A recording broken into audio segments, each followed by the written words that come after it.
and tell us briefly how your work connects to the subject matter of this conference.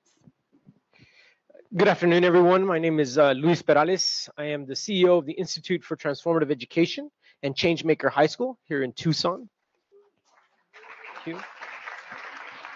A brief shout out. I have a couple of my students here, if they could raise their hand. So always bringing young, rule number one, always bring young people along. Always, rule number one, okay?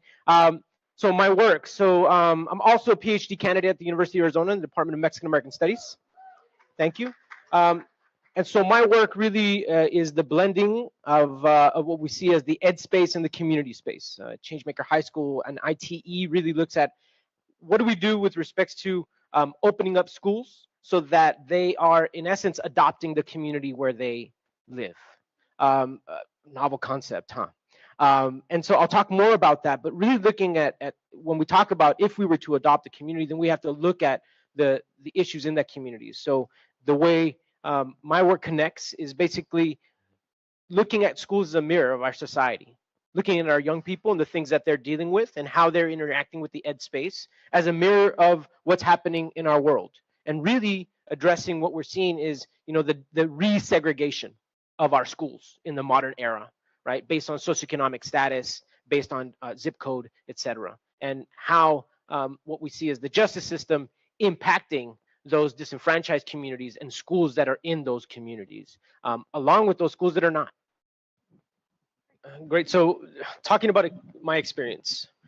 So it's a little tough. This morning, the conversations that were had and the keynotes that were had, the title of Blurring the Boundaries really hit home for me.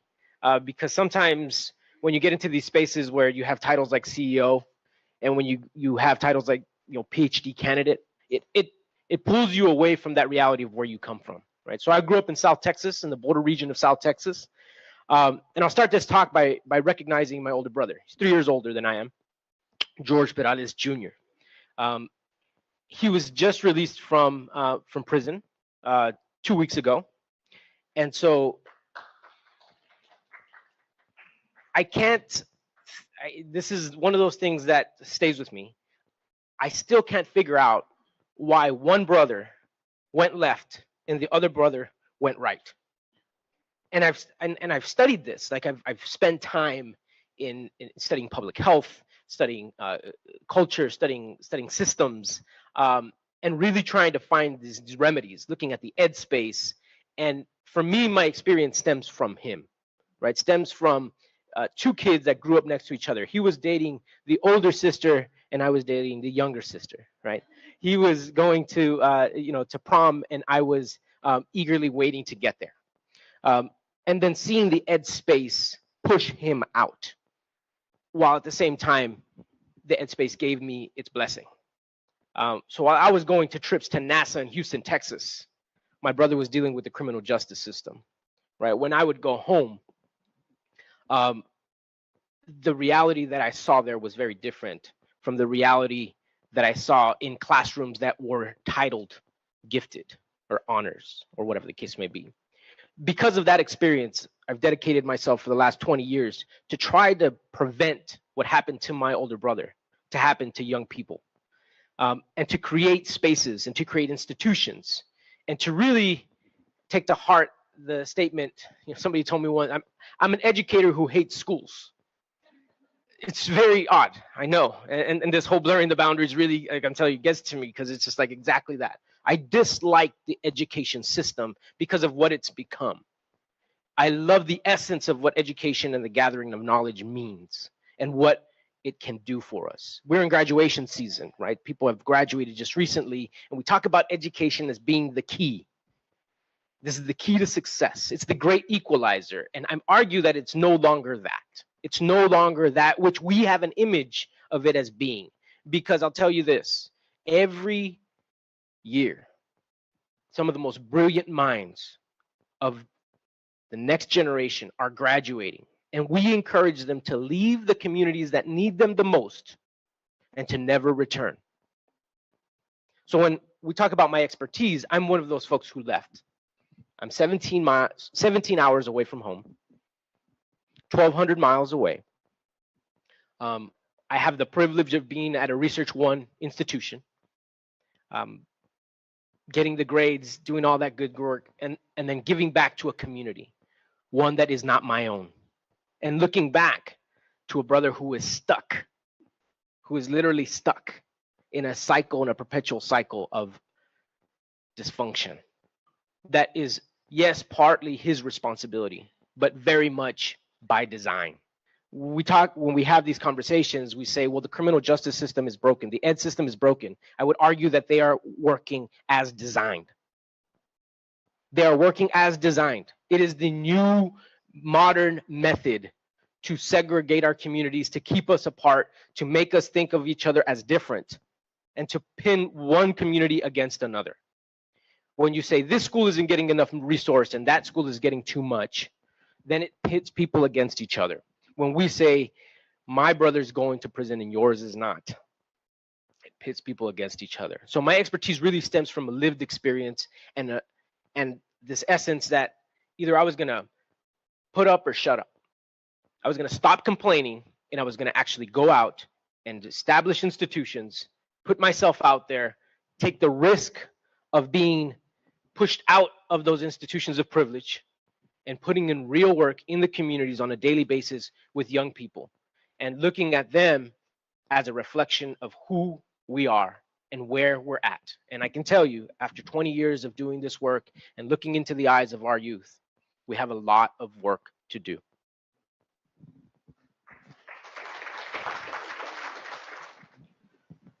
So as a school administrator, one of the things that I became very keen in understanding was that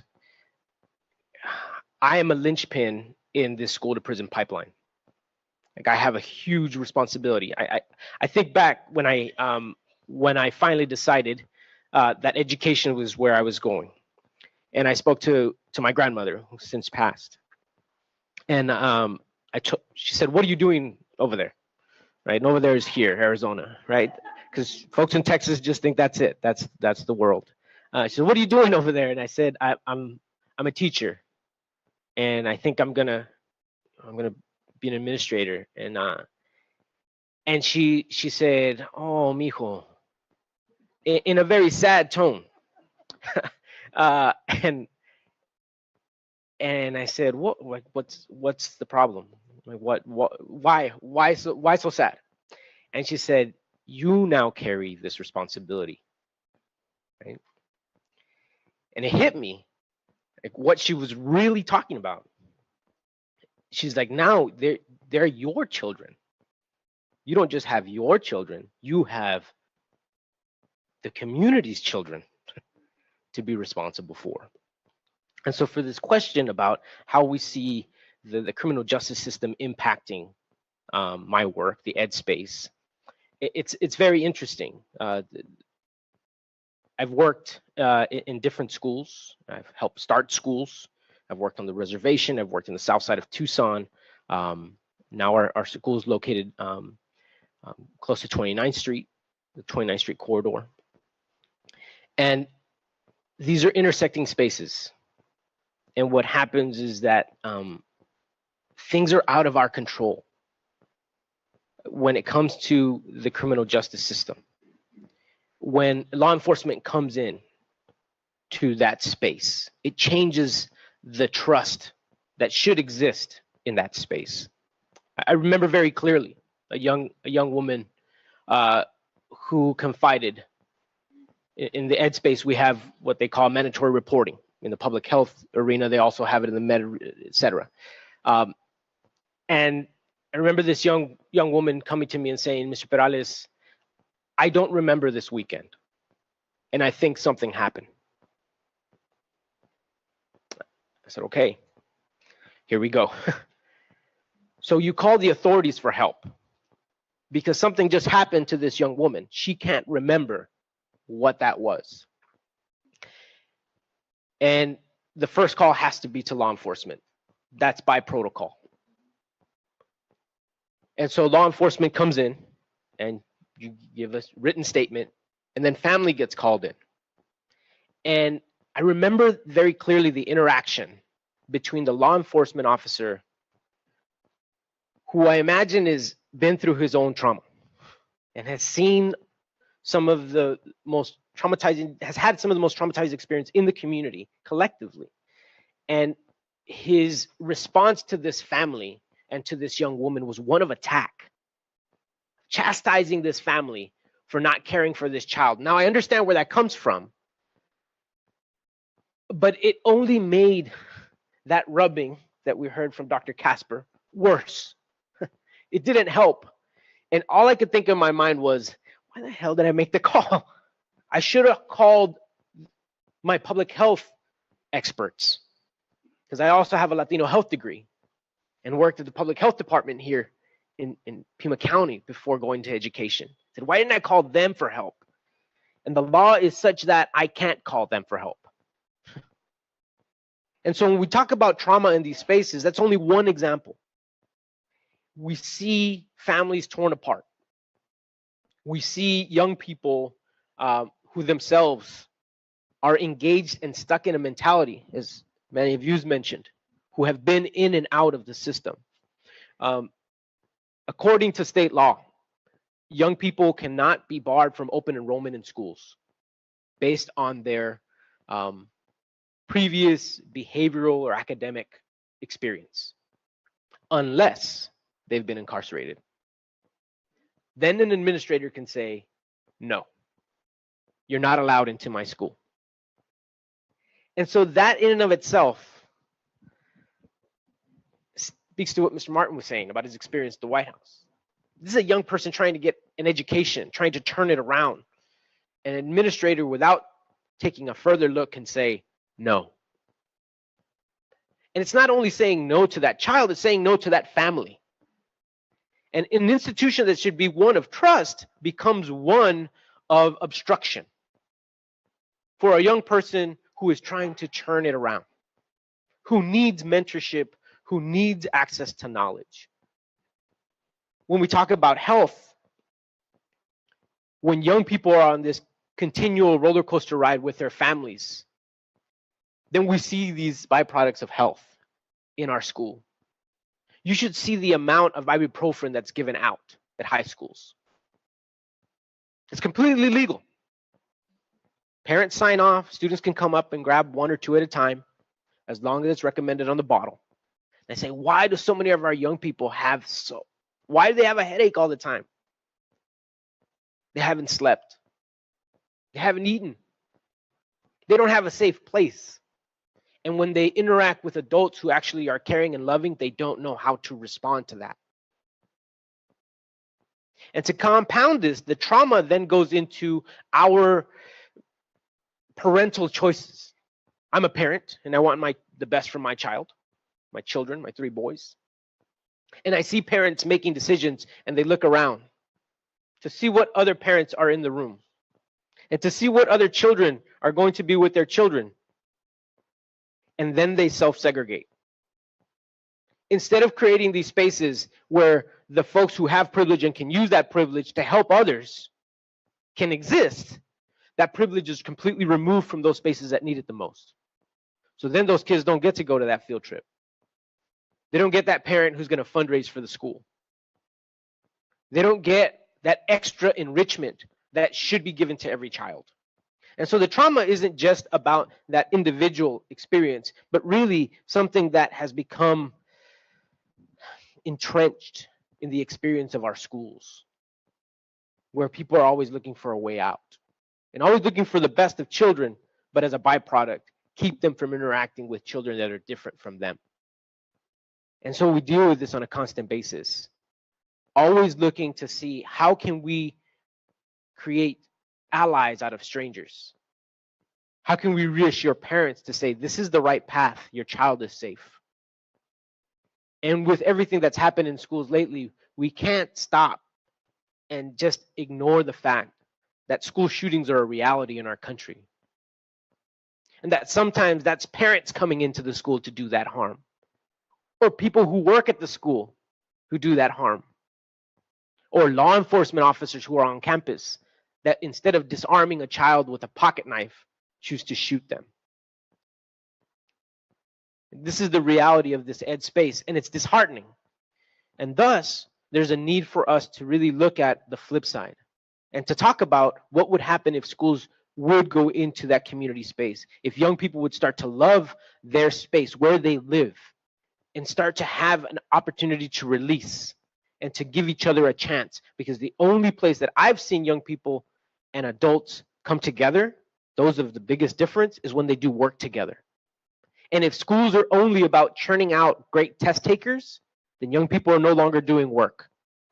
They're only sitting at a desk, and the trauma then continues. And those who will succeed are chosen, and those who will not are chosen. We used to call it tracking. Educators aren't allowed to talk that language anymore and say that. But it's alive and well, ladies and gentlemen. It's alive and well, and it's working as intended, as I previously said. Unless we're brave enough to reimagine these spaces for our young people, reimagine how schools interact with community, and we allow for this trauma to begin to heal. And we start to see spaces like schools as healing spaces, and we start to then teach young people how that can happen. So in my work, what I do is I deal in the currency of hope. I provide young people the opportunity to hope, even those who are in the most difficult of circumstances, and challenge those with privilege for them to address those issues and also provide hope. Because as we say on our campus, 4.0s don't change the world. The system is working just fine for them. So we don't need any more 4.0s. We need young people and we need parents that are willing to step up to the plate to address the real issues and to use the ed space as an avenue to create change, rather than an avenue to indoctrinate our young people to be complicit in the inequity and the dysfunction that we see in our society.